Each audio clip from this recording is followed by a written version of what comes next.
Welcome everyone. My name is Sierra King and I am the Director of Admissions and Program Services at the Data Incubator. And we are a fellowship, scholarship, and placement company. We've promised you an excellent info session today that will be led by one of our instructors, Don Fox. And Don will be walking you through the process of creating a web API and sharing some tips and tricks. So keep your eye out on the chat box. There will be a few links posted in the chat so that you can follow along with Don. But to start things off, I'd like to give you a quick overview of our programs and everything that we offer at the Data Incubator, and then I will hand off to Don, who will lead us through our discussion today. And we will have some time at the end for questions. A few housekeeping items to share. So please place all questions in the Q&A section and we will answer them at the end of our presentation today. As a reminder, our session is an hour long, so if we don't get to all of your questions, please email us at admissions@thedataincubator.com and we will be happy to help you. This session is being recorded and you will receive a recording within the next 72 business hours, typically, of this session as well. So again, when you have questions, please place them in the Q&A box, and then the links are posted in the chat box for our presentation today. So you may be wondering who we are at the Data Incubator if you're not familiar with us. Well, the Data Incubator focuses on training people to become data scientists and data engineers. And why is that important? Well, it's really because data professionals have the ability to work with the latest tools on unstructured and structured data to drive business value. This is a big need in the world. We work with companies in a variety of industries ranging from tech to finance, retail, healthcare, and many more. You can probably name a company and that company has data that they want to use to help drive value for them. So you also may be wondering, what makes us different? There are a lot of other data-focused programs out there. So what do we do at the Data Incubator that's just a bit different? Well, what we've found when we're looking at training are there typically two types, one being fast-paced and efficient, and two being slower and focusing on understanding and completion rates. University is one example where you receive a more detailed understanding, but with a lot more time invested. And on-the-job training is usually very quick and efficient, but maybe you're not fully understanding what you're doing. Well, we've taken all of these aspects and combined them together to find a great middle ground for our training. Our program is fast-paced. You walk out of the program knowing a lot about data science and data engineering, but most importantly, the real world business applications with a deeper understanding as you would get from university. And all of our instructors are PhD and master's holders, and many of them have completed this program themselves, so they know how to provide that in-depth training that you're looking for. And for our summer 2022 cohort, we'll be offering 3 data-focused programs. We'll be offering our successful full-time data science fellowship program, and in a flexible version of that, our part-time data science fellowship program. And then we're also offering our data engineering program as well.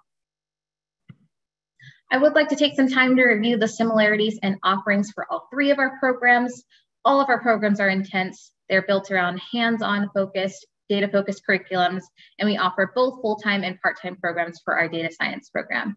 And both programs are packed with a lot of information and tools.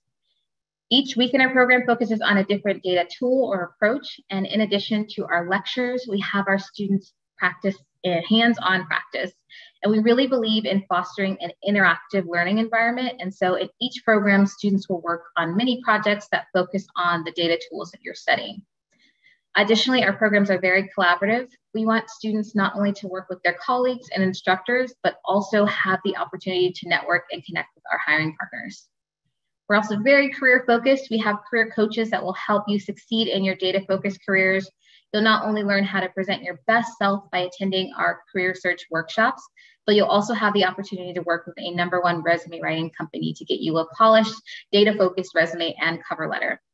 And lastly, all of our programs are interactive. Every student in our programs are provided a Jupyter server for the duration of the course, so students can follow along and lecture and see and edit raw code that's being run. And you'll also receive immediate feedback via our interactive grader. And if you're interested in learning more about our programs, please email us again, admissions@thedataincubator.com, to be connected with an enrollment counselor. Just quickly going over our full-time data science program curriculum. The program lasts for 8 weeks with classes held daily. You can expect to spend about 40 hours per week in class working on assignments. And then this is going to be an overview of our full-time curriculum broken down by week. If you'd like a more detailed curriculum, please, again, email us at missions@thedataincubator. For our part-time program, it covers the same curriculum as our full-time program, but at a slower pace, and it lasts 20 weeks with classes held Tuesday and Thursday from 7 p.m. Eastern to 9:30 p.m. Eastern. And you can expect to spend about 10 hours per week outside of class working on your assignments. Office hours are also available each week. Again, you'll receive the same excellent curriculum as our training of our full-time program, but at a slower pace. And these sessions are still live and instructor-led, so you're able to interact with your instructors, peers, and ask questions. And for our full-time data engineering program, this also lasts 8 weeks with classes held daily. Again, you can expect to spend about 40 hours per week outside of class working on assignments. And then this will be an overview of our curriculum broken down by week. And again, you're welcome to email us if you'd like to learn more about this program as well. So that's just a little bit about TDI and our programs. I will now pass off to Dawn to lead us through our data demo, and then I will come back on the back end to answer any questions you might have. All right, thank you, Sierra. I'm gonna go ahead and share my screen here. So give me a sec while I get that ready. So I should be sharing my screen. If I get a confirmation from Sierra, maybe a thumbs up, let me know. All right, thank you, Sierra. It's good to know. Sometimes I think I'm sharing my screen and I'm speaking. I'm like, wait a minute, are you typing? Are you doing something? I was like, oh, I forgot to share my screen. All right, thank you for that confirmation. So welcome everyone to this data science demo. We're gonna talk about today about how we can create a web API using Flask, specifically a web API to predict sentiment of tweets and more generically text. So first of all, what exactly is a web API? Well, imagine there is a service out there in the cloud, out there on the World Wide Web. And here we are, and we want to make a request to this service. So for example, maybe this service says something like, hey, give me some text, and I will run that text through a machine learning model. I will try to come up with what is the sentiment, derive what is the sentiment of that text. In other words, something as simple as, is it positive or is it negative, and send you back that information. So there's a service out there in the web that we can create where someone can make a request saying, here is some text. Can you give me the sentiment? And this service goes ahead and ingests that text, runs it through a machine learning model, predicts the sentiment, and send that back as a response. We call this the client server paradigm because we have a client who's making a request to a service that sends back a response. And we're going to focus on today how we can create a service like this. This is called a web API. Why is it called a web API? Well, API stands for Application Program Interface. Basically, it's a set of rules one uses to communicate with some sort of service. And since this service is running up in the web, it's called a web API. And web APIs there's a lot of web APIs out there running out there in the world, great resource. So for example, I can just say something like free web APIs. A quick Google search, I can look at a GitHub repo where people have posted a lot of free services out there for one to get data. These web APIs are a great resource for data, for classification, for a lot of cool things. For example, there's web APIs for currency exchanges. There's web APIs for looking at what events are going on, for geocoding.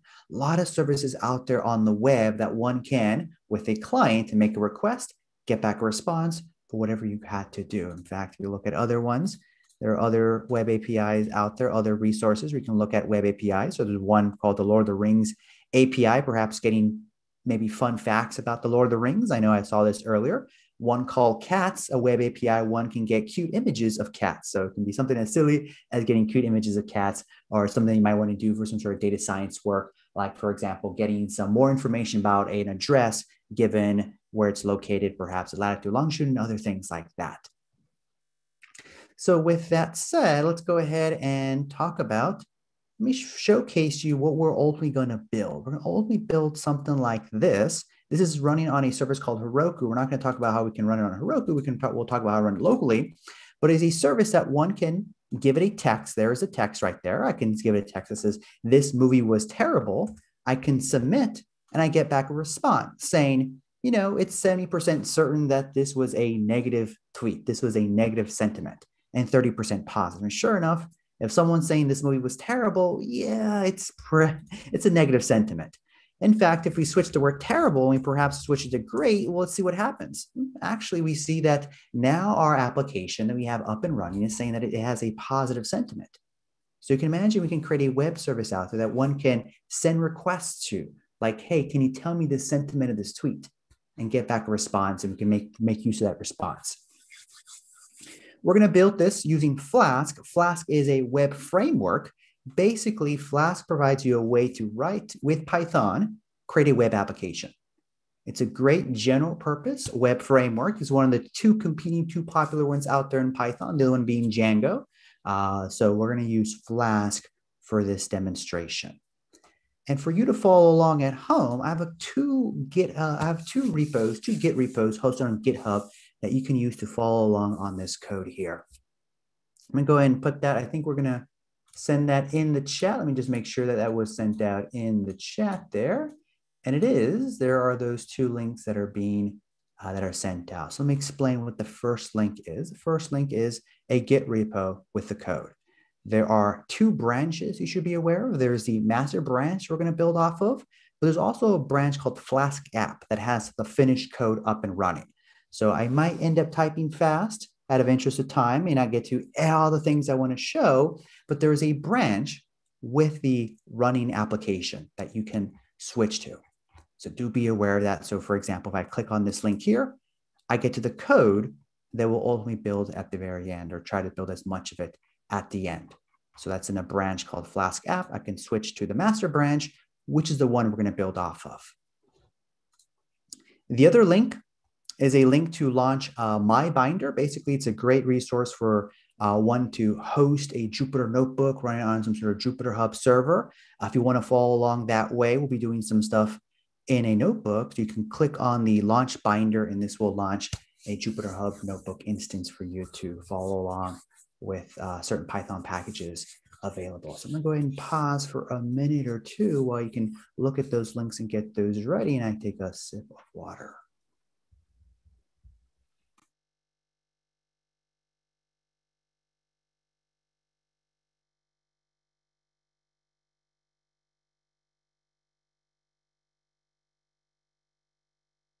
Now I have to sneeze, so give me a sec.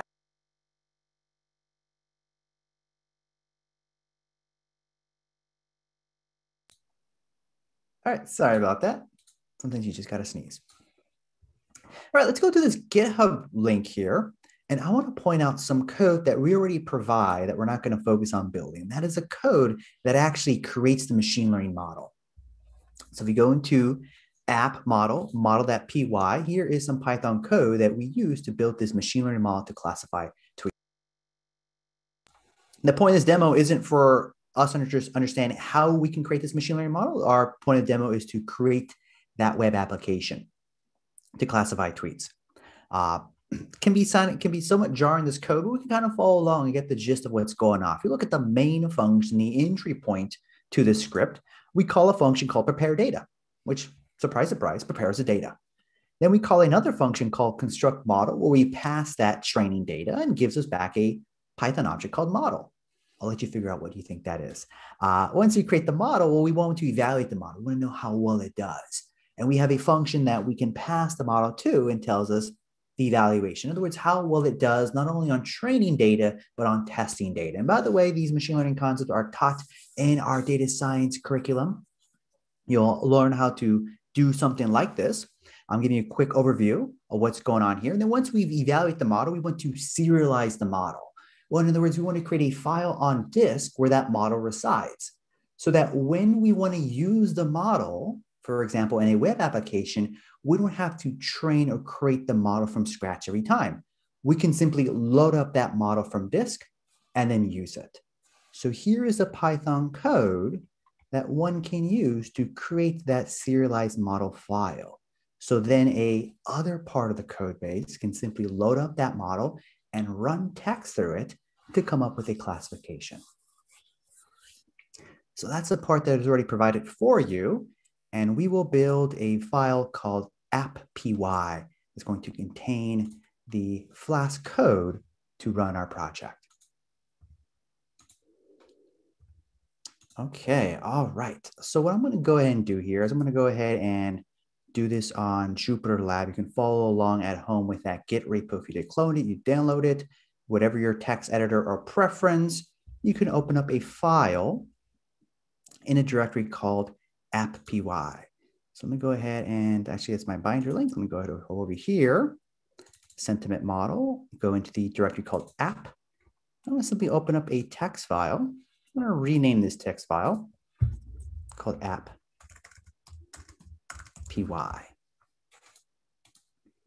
The first thing I'm going to do is going to load some environmental variables. And environmental variables are variables that exist system-wide. Environmental variables are used to set up configurations that applications can use to figure out how to exactly run. So we're going to load that up. So before we load that up, if I hit this plus sign there, well, not that plus, that plus there, I can open up a terminal. Let me cd into the repo, and the repo is called sentiment app. Type in ls to list the contents. There's a hidden file called venv.template. You can see it if we go back here. And this is a template file for one can use to construct a .m file with the environmental variables defined, the configurations that our web application would use. So we'll have to create a .m file. We can simply use this template file as a template. So we can easily do that. If I go back here to the terminal, doing copy.env to be .env, using the cp command, copy this file to this other destination, and now I have a .m file. With that .m file, what I can use, I can rely on a Python package called load.env, .env to load that up. So I can say from .env, import load.env. And then here I can call the load.m function. So this here is going to load what's in that .m file, those configurations, the environmental variables that our Flask app will look at the needs to run the application. So we got that settled there. Let's go and import Flask. So from Flask, I'm going to import the Flask class, and we're going to create a Flask object. And the way to do that is we call the Flask and we give it the variable dunder name dunder. Dunder short for double underscore. It's a little bit of a boilerplate code here. We need this all when we do Flask here. This will create a Flask instance, the web framework that will be up and running. And this every Python script has a variable name called double underscore name double underscore, which if it's the main file is dunder main dunder. A little bit of a boiler code that we kind of all have to do when we are dealing with Flask. The first thing, the way that Flask works is we define functions that act as routes for our web application.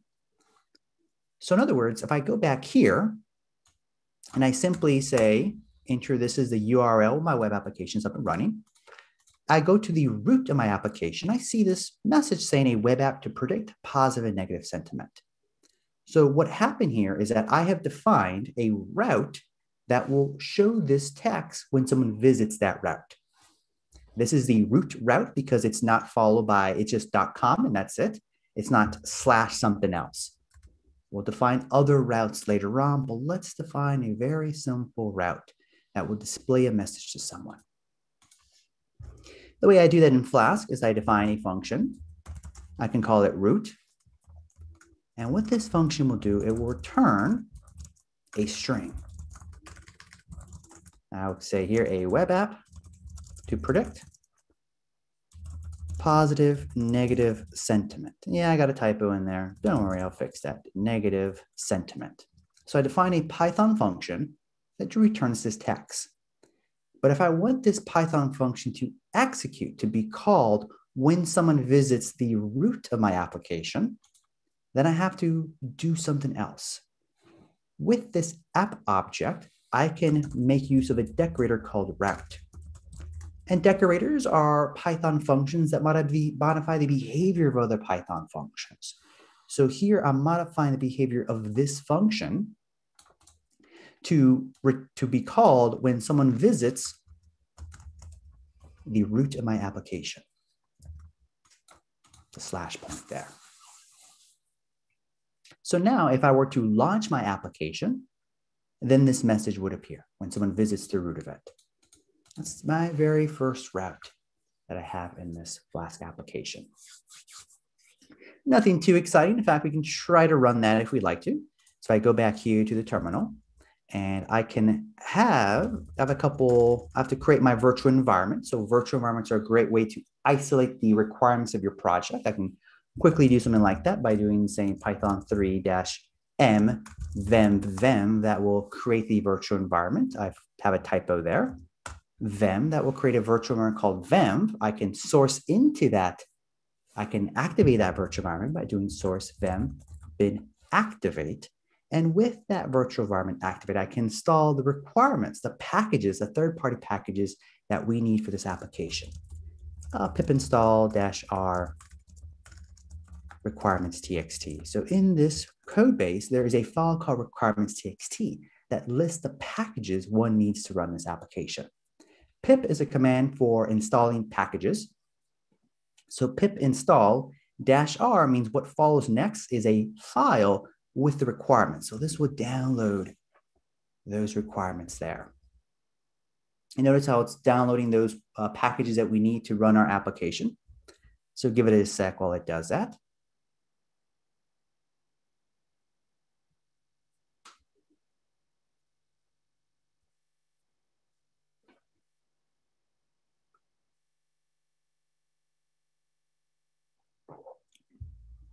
All right, that finished.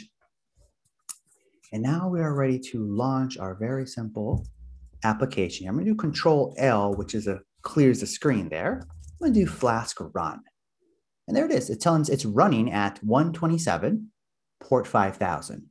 127, you see that it's your local host. So it's just running on our computer right now. We haven't deployed it to some service where everyone else can have access to. It's only running on our personal computer. So I can say localhost, port 5000 there. And there it is, a web app to create positive and negative sentiment. And now if I go back to the terminal, we get a little report that would happen. Someone made a GET request to the root of our web app. And that's what happened. We got a 200. All right, so notice it's just a very simple message there, a web app to predict positive and negative sentiment. And that makes sense because if I go back to my code, that's what I said should happen when someone visits the root of my application. Okay. All right.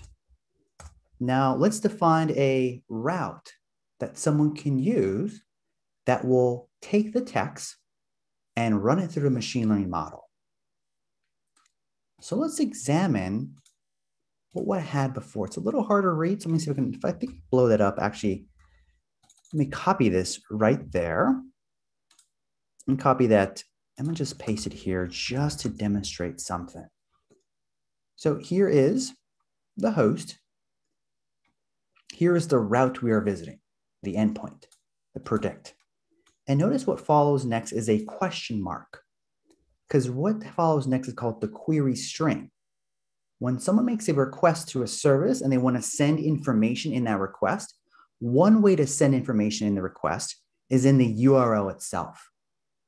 And what follows next from the question mark is what's called the query string. You see this when you use services like Google. Like for example, if I go into Google, go.com, and I type in search and I say Python, if you look very carefully, it says /search.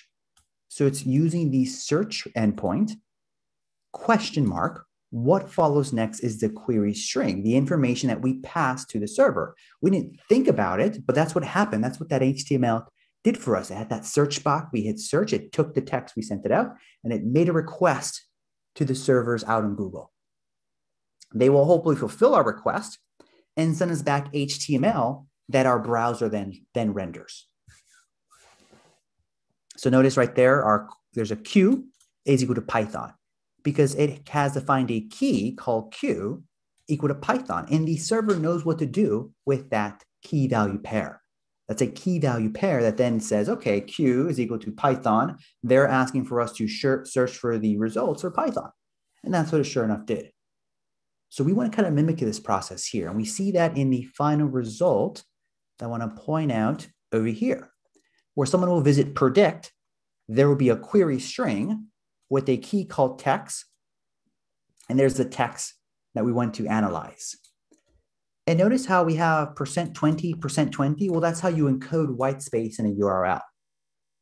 So this movie was great. We had some white spaces. The way you encode that in a URL is by using that %20. It's a little bit tedious how we had to do that, but we'll see a way in Python. We don't have to manually encode the URL. It'll be rather convenient for us once we get this up and running. So now we've explained what this query string is. Let's go and build our next route.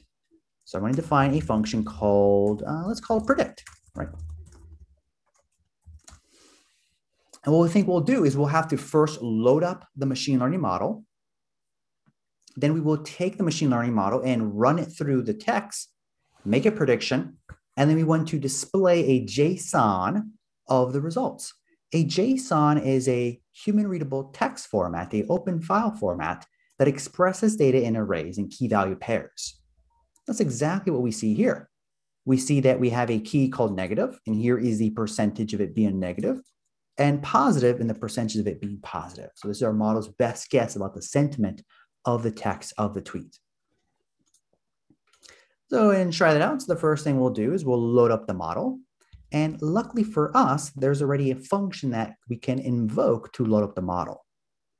If I go back here to model, the model py, there is a function that we have defined called load model. This is great because with this function, we can go and import it for us to use in this file here. So what I'll do here, I'll say from app model, and this sort of makes sense because we are in a directory called app. Then in a directory called model, there's a file called model.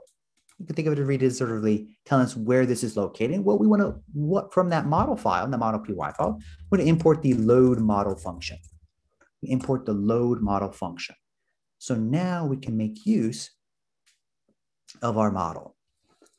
And there is an environmental variable that we have defined that tells us the path to that file, to that trained machine learning model that was serialized, where to look at. So we'll say load model. We want to get access to the environmental variable. We can import the OS module. And we can call the getenv function. So get us the environmental called path model, the path to the machine learning model. There is an option saying the model, the file is compressed. It's a compress used as zip. So it's a compress equals true. And that will return to us a model object, a scikit-learn model object. Scikit-learn has a very nice API, application program interface, to work with it. If we want to make predictions with using a trained model, we simply call the predict method of the object. And more specifically here, we want to predict probabilities. So we're going to call the predict prob method. And we want to run it through the text. Now, where is this text that someone will send? Remember we said here, we're going to build an application that's going to receive text and then take that text and run it through the model. Well, that text, how we can access that query string is by saying from Flask, let's import the request object. So we can say request, and then from there say args. So in that query string, we're going to look for the value for the key called text. And going back here, notice there was a key that we're going to define called text, where there is a text for it to run it against our model. So it's going to pull out the text there. We can call that, we can define that a variable called tex. And there's our text right there. And then from there, we're ready to make a prediction. So we say ypred model predict proba. And we're going to go put that in a list. That's just an idiosyncrasy of scikit-learn. We have to give it a data structure like a list for the predictions. So put that in a list. And we're going to go ahead and, since it's just one observation, we get back in our NumPy array, and we just simply want the 0 index. So this here we'll call the predict problem method on our text, and we get back the results. We get back the results, but the next thing we want to do is we want to format the results as a JSON, a key value pair of negative and positive. So we'll have to, one way to go about doing this is create a Python dictionary that has two keys, negative and positive, with their respective negative and positive sentiment. And then with that Python dictionary, we can encode into a JSON string through a nice function that Flask provides called JSONify. So what we'll do is we'll zip a list of negative and positive. These are going to be the keys of our dictionary. We can take our ypred, which is a NumPy array, and we can convert it into a Python list simply through the toList function. And with that zipped up, we can run it through that zipped object through the dict constructor. And now we have a Python dictionary that maps negative to the negative score and positive to the positive score. And with that dictionary, we are ready to JSONify it. And we want to make sure we return that in our function. So we're still missing a piece here, but I'm going to go and pause if you're following along and recap what we've done.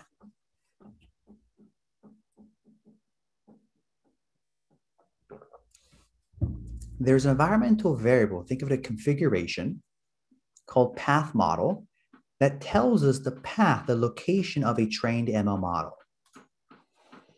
We're going to give that path to the load model function to get back a trained ML model.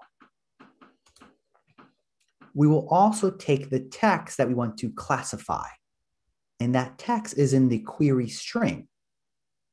One way people make requests is the data sent out to the server is in the URL. It's a GET request. So we can take that URL and pull out the query string. And specifically, we're going to pull out the value of the text key. That's what we do right there. We run it through the predict problem method of our trained model to get the probability score. And with that there, we just do some formatting it to get to a JSON file format. But this function isn't tied to any route in Flask. We have to do the same thing we did before.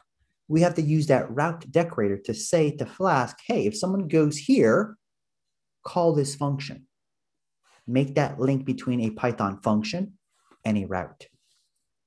We'll do the same thing we did before. We say app.route. When someone visits predict, the predict route of our application, call this function. And that's what will happen. So we can go ahead and do that with one caveat. I'm going to do Control-C to kill the running application. And one caveat is we have to generate this Python, serialized model. It's not part of the repo. But if we look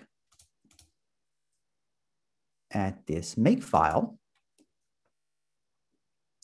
we see that we have a rule, a recipe that we can run to create the file. So we'll actually try to do that. We'll say, let's say make model app model.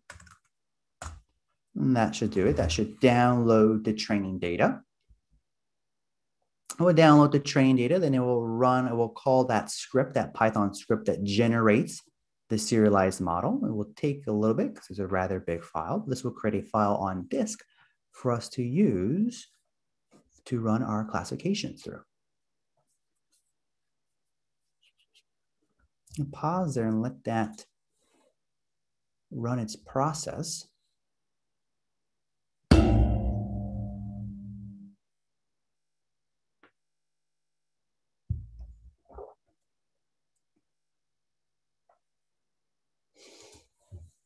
I'm going to let that run for a bit. We'll go and check up on it, but it's basically going through the process of downloading the training data and running that training to construct a file on disk that we can then load up for our web application. Okay, so that is running there. And what I did further, this is all in the repo, by the way. I have provided the code, so you didn't quite catch everything. You can look at this repo. Go into the Flask app branch, app, and there it is. There is the final thing we did here. There are a couple other files added in there that that is required to deploy this application to run on a service like Heroku. So Heroku is a third-party service that lets you run your web applications. And that's what I did. I went ahead and once I built this and once I noticed that work was working locally, I deployed it to a service like Heroku. So then I can do something like this. I give it a name, and then anyone with that link can then visit it. So what we'll do is we can imagine we have this up and running on the World Wide Web. We can look at how we can make use of this web API that we just created and how we can do that in Python specifically. I'll let that run there. I'm going to go ahead and click on the plus sign. I'm going to go back here. I'm going to open up a notebook. I'm going to open up a Python 3 notebook.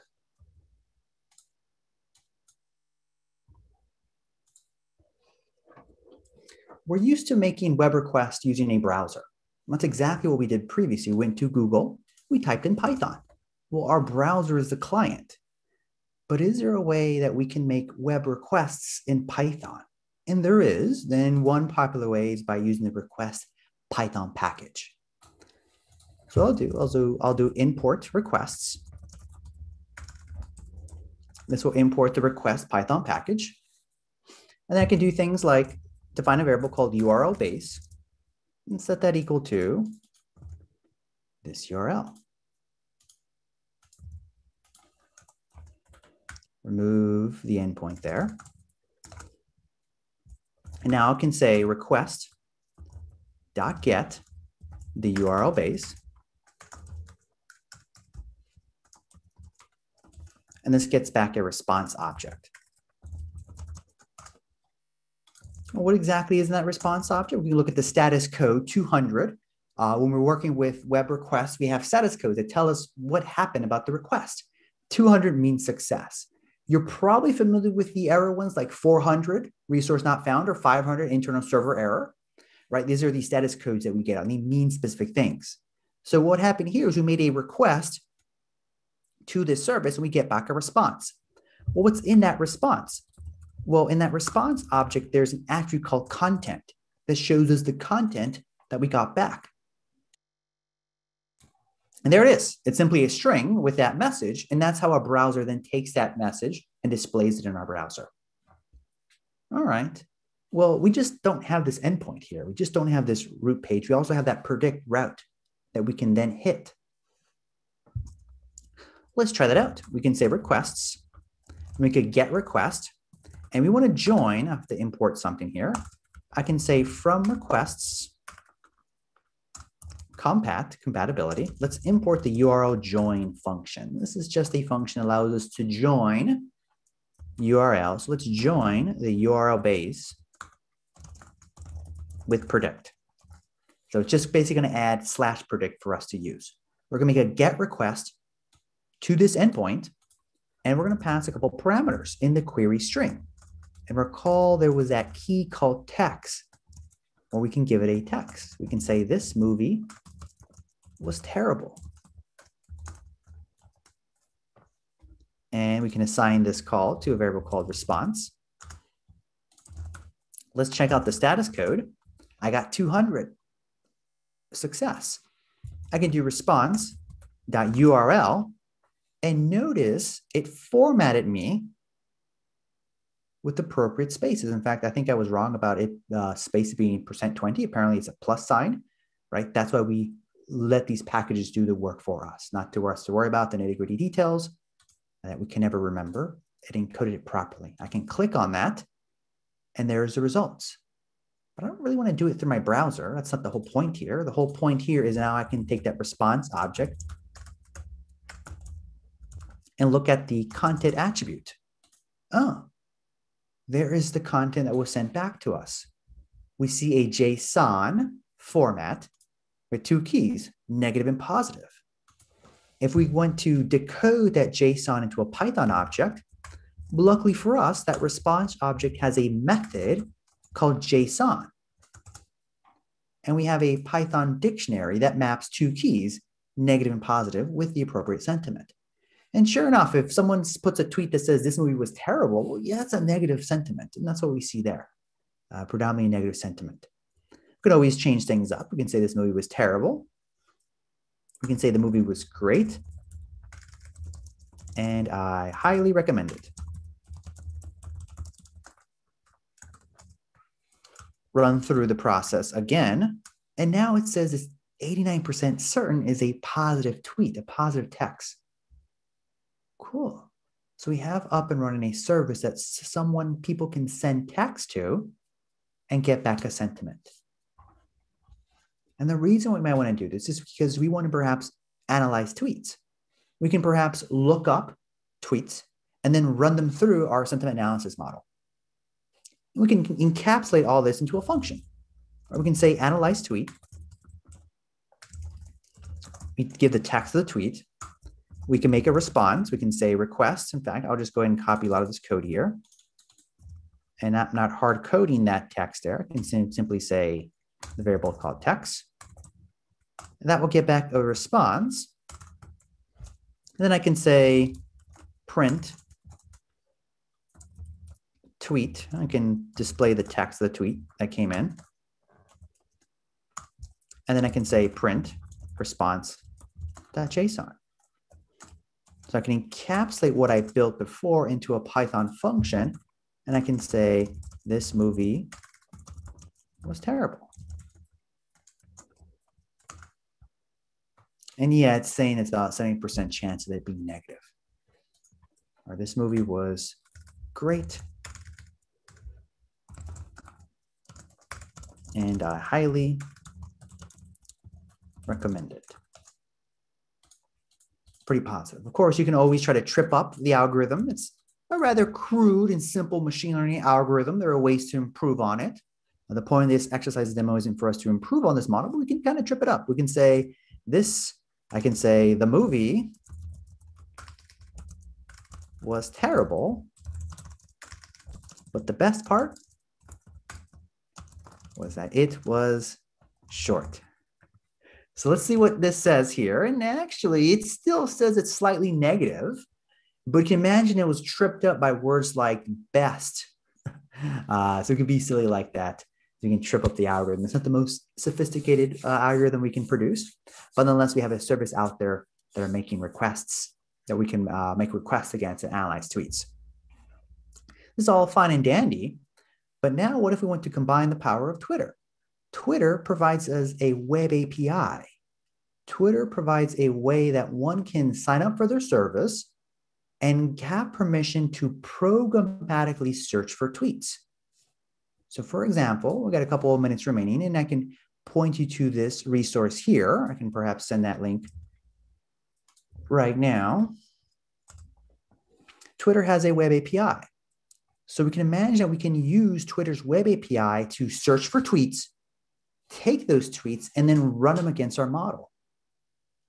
Further, we can even have our web application do something like what we have on Google, a search bar. Then someone can put some sort of search term. That search term will use the Twitter web API to search for tweets using that hashtag, get those tweets, run them against our trained machine learning model, and display to the user the overall sentiment regarding that hashtag. And you can perhaps use this to keep track of the evolution of sentiment regarding certain terms, right? What are people saying today might be very much different what people will say tomorrow and the next week. So you can see how this idea of web APIs is great kind of building blocks to create programs, create services. We just showed one how to create, predict tweets, and we can leverage other APIs out there to do some cool stuff. So I highly recommend you take a look at the documentation that Twitter provides. It makes important resources to show you demonstrations of what can be possible, what can be built using their web APIs. I think getting started, maybe about my very first request. There's a couple places, what to build. several tutorials about some cool things you can build using Twitter Web API. So we'll end that there. I'm going to hand it over back to Sierra. Thanks. I'm going to steal the screen and back. You're muted. Can you hear me now? Maybe it's me. Maybe I can't hear you. I can hear you. Because my headphones were telling me I was running out of battery. So okay. Maybe it's me and I can't hear you. That's probably what that is. Okay, thank you, everyone. So just a quick reminder, we are opening the floor to questions very soon. So if you have a question, please put it in the Q&A box and we'll be answering it in the next couple of minutes. So avoid putting it in the chat, but we will flag those ones in Q&A at the end of our presentation today. So a question we get asked quite a bit about our programs is if we offer scholarships, and the answer is yes, we do. We admit 2 types of students into our data science and data engineering programs. Fellows are offered tuition-free scholarships to our full-time program, and we offer a limited number of these scholarships to highly qualified candidates each cohort. Fellows are expected to leave any current employment to attend our programs and are expected to interview exclusively with our hiring partners. Scholars will pay tuition to participate in our program. They are not required to interview solely with our hiring partner network and may maintain their current employment. And scholars will still have the same access to curriculum, resources, and tools as our fellow students. And full tuition scholarships are not offered for our part-time program. A big component of our program that we really pride ourselves in is helping our students not only to grasp data science or data engineering concepts, but also getting you a job in that field. Our engineering program is still pretty new, so we don't have data for that one just yet, but for our data science fellowship program, we see that 97% of the students that go through our program are currently employed outside of academia, and 82% are employed within 6 months of completing the program. And that's really part of the challenge, not only learning content, but being able to transition into a data science or data engineering role. And that's really where our program stands out, because we help you to do both. So where are our graduates now? What are they doing? Where are they working? Well, again, data is not available for our engineering program just yet, but for our data science fellowship, this will give you an idea. Our graduates are working in 55 different industries. Some of the most common industries are computer software, IT, financial services, and biotech. And some of the typical job titles we see are data scientists, data analysts, research scientists, and many more. These titles vary depending on the company and industry, but these are just some roles that we've placed in the past. And I know we've mentioned we don't have data for our engineering program just yet, but you'll see we have placed students in data engineering roles in the past, and many of our hiring partners are looking for data engineers as the demand for this role has grown 40% year over year. And then we've also seen our graduates are earning about 16% more than industry standard, which is very exciting to see. And then here's a short list of our data science fellowship hiring partners. As I mentioned earlier, many of these companies are also hiring for data engineering roles as well. And we have a network of partners for our data engineering graduates as well. And then we also offer financial options. So if, in addition to our scholarships, we have partnered with Leap to provide an income sharing agreement. It's a great option for many of our students. You can participate in our program with just a deposit down, and you won't be required to make any payment until you've graduated and are working and earning more than $40,000 annually. We also provide loans through Ascent, and they offer 3 types of loan options depending on what works best for you. And then lastly, for many of our part-time programs, companies are willing to sponsor or pay for their employees to go through our program. It's a win-win. You get to learn great stuff in the evening and be able to apply it to your job during the day. So if this is something that you think your company would be interested in or you'd like to present to them, we do have a letter we can provide you to help lay out the program and all of the benefits of attending. So if you're wondering where we are right now in our admissions process, well, we run multiple cohorts a year, and our spring cohort actually just started on Monday, but the application for our summer cohort is now open.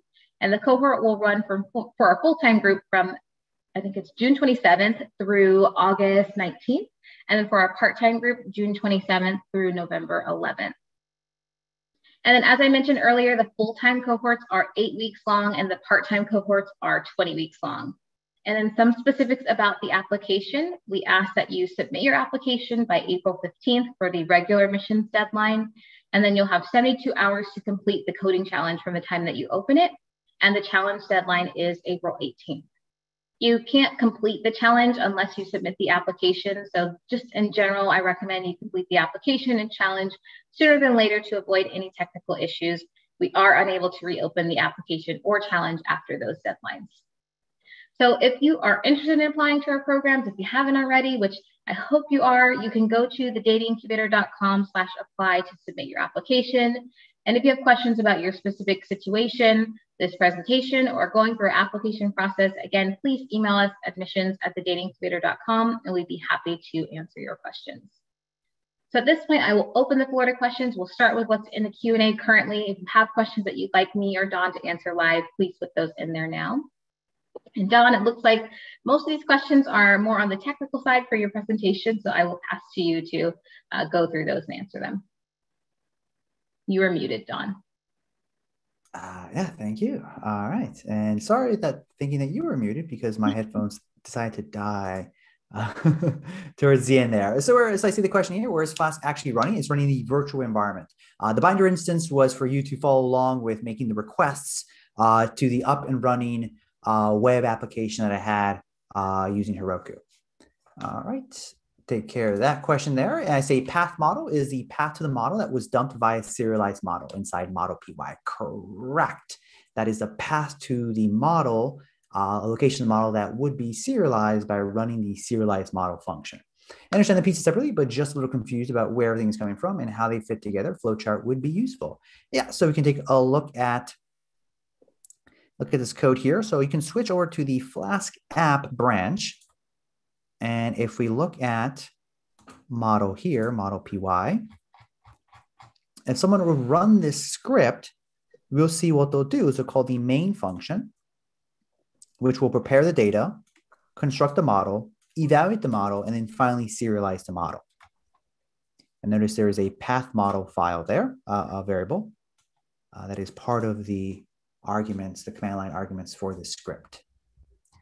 All right, let's see here, a couple questions. Can you please, I see, Flask. Yeah, so the two main frameworks are Flask and Django. So the two main web frameworks in Python people like to use.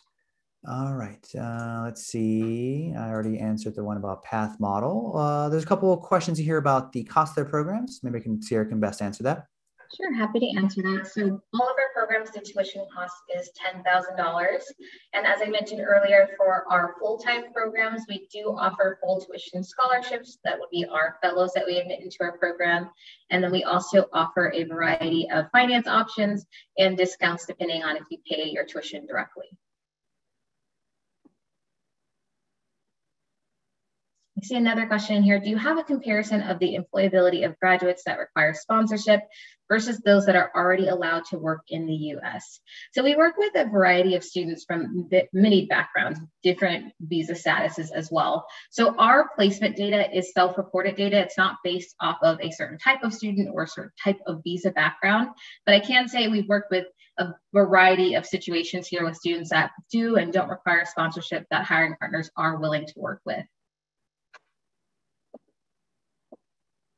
And then another question here, can you apply to both the data engineering and data science programs or switch from one to the other after you've already submitted an application? So yes, you can. You can submit your application for the data engineering or data science program and then change your mind and switch anytime before the program starts. The programs are very similar within the first 4 weeks, so the curriculum content is the same. And then week 4 for both programs, you'll branch off into more specific data engineering or data science topics. And I can actually click back to the curriculum here just to give you an idea of what that looks like. So see in the data science program, for week 4, that's when you'll switch over into advanced machine learning, thinking beyond the data, Spark, and then TensorFlow.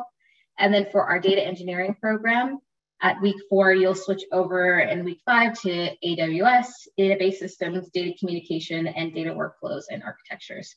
So at that point, you'll kind of pivot to either data engineering or the data science path. But to answer your question, you can apply to one or the other and then switch.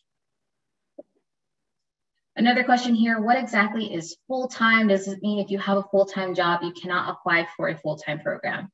So no, not technically. You can still apply to the full-time program, but I would say that that would be very complicated to participate full-time as well as participate in the program full-time. Because we do expect you to be available from the hours of 9 a.m. to 5 p.m. You won't have class during all of those times, but you will have different events. So your career search workshops, you might have a partner panel during the daytime, a capstone showcase that you have to attend. So it could be complicated to balance a full-time 40 hours per week job on top of 40 hours per week working on your assignments outside of class. Not to say it hasn't been done before. We've seen students do it and how they're able to balance their schedule or work with their employer. That all depends on your personal situation. But I definitely would recommend just looking at the curriculum and getting an idea of what you can expect, timeline you can expect to spend in the course full time. Okay, another question here. So for those in the current Data Science Essentials course, which fellowship would be eligible to enter? So you would be eligible to enter the summer or the fall session. And then Dawn, I will pass this question to you as if you can talk about the capstone project requirements. Yeah, so as you go through our curriculum, we ask you to work on a capstone project. And a capstone project is a great way to showcase your work to potential employers that you can take some idea, identify some problem, and come up with a solution using data science to that problem. A great way to flex to show people quite a few data science skills to go from, like I said, an idea to a finished product. So we have requirements for that. Those requirements are things like we're looking for a motivation. Like, why is this a problem? Have you identified some problem and why is it important solving? The other requirements is we're looking for some sort of data ingestion. Data science involves working with data. Data often requires cleaning and combining it and merging it and whatnot. We're looking for some non-trivial data ingestion.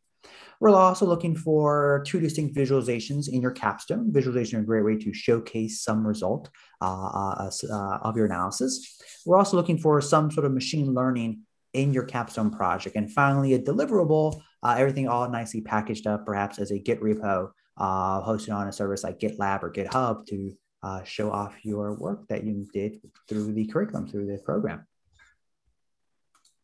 Another question here, does applying multiple times affect the chance of getting a scholarship?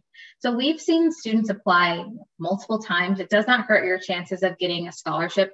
We evaluate you as we would each time for each application cycle against the other candidates as far as earning that scholarship spot. So we don't look at you if you've applied 1 time or 4 times any differently than we look at any other applicant. Then I see another question here. I think the fellowship, if offered, are not switchable between programs. So yes, that is correct.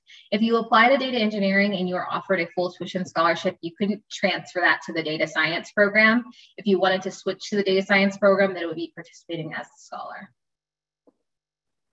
And not a question, but someone in here is thanking us. Well, thank you so much for attending our presentation today. We're very happy to have you here.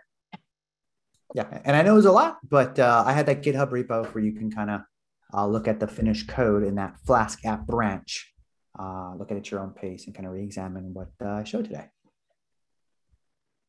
Well, thank you everyone so much for your time and attending today. Again, this session was recorded, so if you missed the first part, don't worry, you will get a recording. It typically takes about 72 business hours to process, but the recordings are also available on our YouTube channel. If you have any other questions for us, for our admissions team, or about our presentation today, please email us admissions@thedataincubator.com. I know you're thinking, I've heard that email 10 times today, but I really want to make sure you have it so that you're able to send us any questions that you may have. But again, everyone, thank you so much for your time and have a great rest of your day. Yeah, take care.